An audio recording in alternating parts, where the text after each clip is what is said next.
deep honor and privilege to meet Shawn DuBravac. He's come all the way from the United States. He's an author, he's a futurist, he's at a conference here. But what connects me to him, even though I've just met him a few minutes ago, is that we both are fellow futurists. Real pleasure. Good to have you here. It's so great to sit down with you. Thank you. Thank you very much. What's your story? Where did everything start for you? So my background is in economics and finance. I have a PhD in economics and started there. And over time, as technology became a bigger part of my portfolio, I started noticing these forces that were developing, and they were starting to come together. Some of them had been building over decades. What I see happening now is we're moving from this period of digitization to datification, where the information, much of it that was already out there but wasn't being captured, collected, organized, is slowly being gathered, repurposed, and as a result, it's creating an entirely new service opportunity. So it isn't just changing how we do something, but it's fundamentally changing what we do.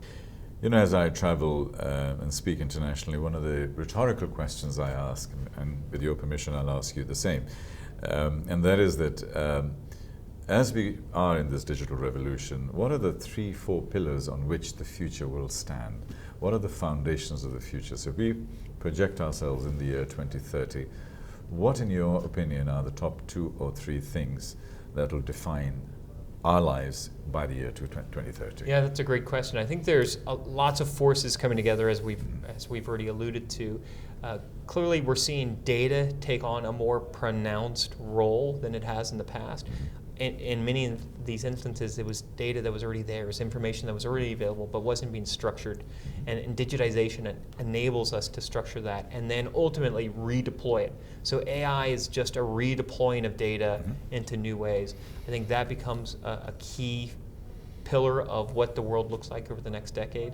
Clearly, the human it will play a vital role, and you can't write out the human.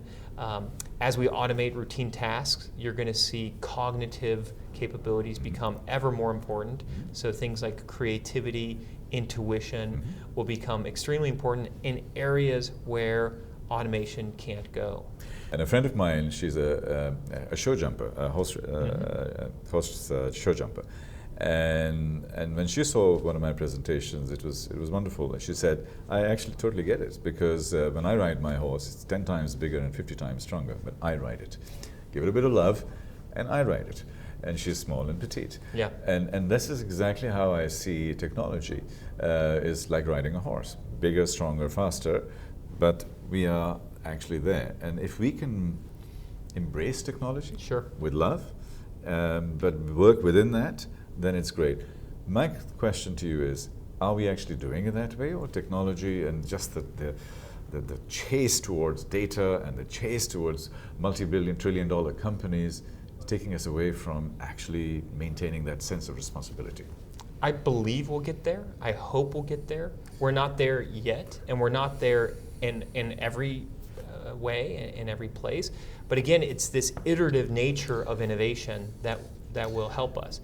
I think you're seeing that today among founders, among venture capitalists. They're looking at things perhaps in a more altruistic view. They're looking at things in a more societal view than they have in the past.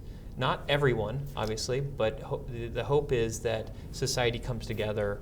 And you're seeing it right now with climate change, where society is coming together and saying, this is important to us, and this is the direction that we want to go, and we need companies that will adhere to that. Society is coming together. Should we leave the future, our future, in the hands of 10 super smart people and great big fat companies?